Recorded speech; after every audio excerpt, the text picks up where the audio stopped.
بسم اللہ الرحمن الرحیم۔ حضرت اماں حوا پہلی عورت حضرت آدم علیہ السلام کی بیوی اور نسل بشر کی مادر گرامی ہیں۔ یہودی مسیحی مقدس کتب میں آپ کا نام بیان ہوا ہے، لیکن قرآن پاک میں حوا کا نام ذکر نہیں ہوا، صرف آدم کی زوجہ کے عنوان سے آپ کی طرف اشارہ کیا گیا ہے۔ مسلمانوں کی تفسیری، تاریخی، روایی کتابوں میں حضرت حوا کا نام ذکر ہوا ہے۔ آپ کے بارے میں مختلف کہانیاں بیان ہوئی ہیں، جیسے کہ آپ کی خلقت کے بارے میں۔ حضرت آدم علیہ السلام و حضرت حوا کا منع کیے گئے پھل کو کھانا، آپ کا زمین پر اتارا جانا، زمین پر بھیجنے کے بعد آپ کی زندگی، آپ کی قبر کے بارے میں بھی اختلاف پایا جاتا ہے۔ زیادہ تر روایات ہیں کہ سعودی شہر جدہ میں واقع قبر حضرت حوا سلام اللہ علیہ کی ہی ہے۔ قدیم تر روایت میں خدا نے حضرت آدم کی خلقت کے بعد خشکی میں رہنے والے حیوان اور پرندوں کو مٹی سے خلق کیا،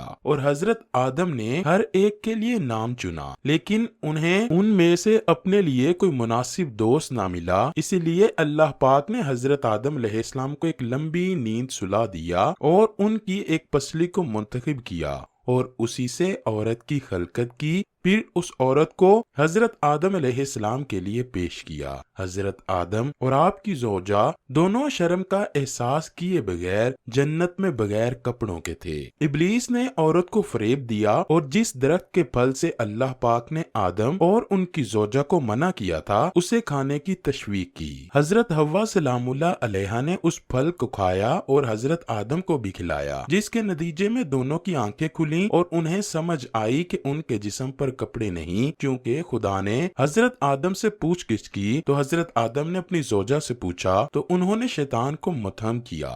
اسی لیے اللہ پاک نے حضرت آدم اور ان کی زوجہ کو سزا دی جس کے جرم کے وہ مرتکب ہوئے تھے۔ پھر عورت سے کہا گیا تمہارے حمل کے درد کو بہت زیادہ کروں گا، درد کے ساتھ بچہ پیدا کرو گی اور شوہر کی مشتاق رہو گی، وہ تم پر حکمرانی کرے گا۔ اس کے بعد آدم علیہ السلام اور حوا سلام اللہ علیہ کو جنت سے نکالا گیا اور درخت حیات کھانے سے روکا گیا تاکہ ہمیشہ وہ زندہ نہ رہ سکیں۔ یہودیوں کے مطابق حضرت اماں حوا اور حضرت آدم علیہ السلام کی شادی میں فرشتے بھی شامل تھے۔ جنت سے نکلنے کے بعد حضرت آدم علیہ السلام اور حضرت حوا سلام اللہ علیہ نے مکہ کا سفر کیا اور اللہ کی عبادت میں مصروف رہے۔ اسی جگہ حضرت اماں حوا کو حیض کی ابتدا ہوئی۔ روایات میں ہے کہ 10 قسم کی سزائیں حضرت حوا اور ان کی بیٹیوں کو تجویز ہوئی، جن میں حیض آنا، حمل اور وضع حمل کی تکالیف شامل تھیں۔ اس کے بعد یہ کہا گیا کہ جب تک تمہارا خاوند راضی ہوگا تم جنت میں جاؤ گی۔ کہا جاتا ہے کہ جنت میں بس 2 ایسے انسان ہوں گے جن کی ناف نہیں ہوگی، وہ حضرت آدم علیہ السلام اور حضرت اماں حوا سلام اللہ علیہ ہوں گی، کیونکہ یہ دونوں ماں سے پیدا نہیں کیے گئے۔ کہا جاتا ہے کہ سب سے پہلے حضرت آدم علیہ السلام کے بیٹے حابیل علیہ السلام کی موت ہوئی، جن کو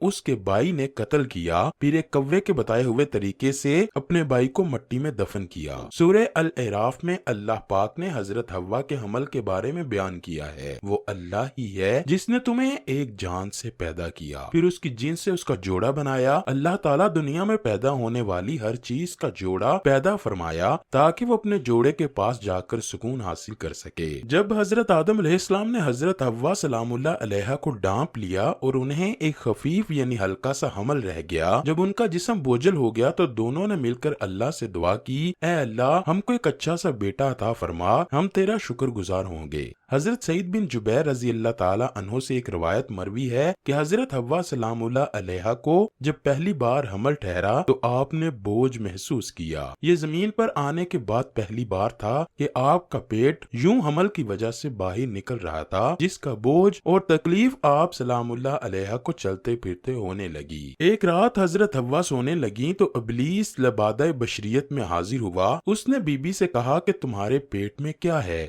حضرت اماں حوا نے کہا مجھے کیا علم کہ میرے پیٹ میں کیا ہے۔ ابلیس نے پھر پوچھا یہ کہاں سے نکلے گا؟ ناک سے، کان سے، منہ سے، یا پھر تمہارا پیٹ پھاڑ کے نکلے گا؟ حضرت اماں حوا نے کہا مجھے کیا معلوم کہاں سے باہر نکلے گا۔ شیطان نے کہا اگر صحیح سلامت باہر آ گیا تو کیا آپ میری بات مانیں گی؟ شیطان کے کہنے پر حضرت حوا نے کہا جی میں آپ کی بات مانوں گی۔ شیطان نے کہا اس کا نام حارث رکھنا، اس کی وجہ یہ بیان کی جاتی ہے کہ حارث ابلیس حبیس لعین کا نام تھا، یعنی کہ وہ حضرت آدم علیہ السلام کی پہلی اولاد کو اپنے نام کے ساتھ جوڑنا چاہتا تھا۔ جب صبح ہوئی تو حضرت حوا نے ساری باتیں حضرت آدم علیہ السلام کو بتا دیں تو حضرت آدم نے سارا قصہ سننے کے بعد فرمایا کہ وہ شیطان تھا جس نے ہم کو جنت سے نکلوایا تھا، اس سے بچ کر ہی رہنا بہتر ہے۔ شیطان ایک بار پھر حضرت حوا کے پاس آیا اور تاکید کی کہ بچے کا نام حارث رکھنا۔ پھر اللہ پاک نے حمل پورا کیا، بچے کو ماں کے پیٹ سے باہر نکالا تو حضرت حوا سلام اللہ علیہا نے وعدے کے مطابق بچے کا نام حارث رکھنا چاہا، لیکن حضرت آدم علیہ السلام نے بچے کا نام قابیل رکھا۔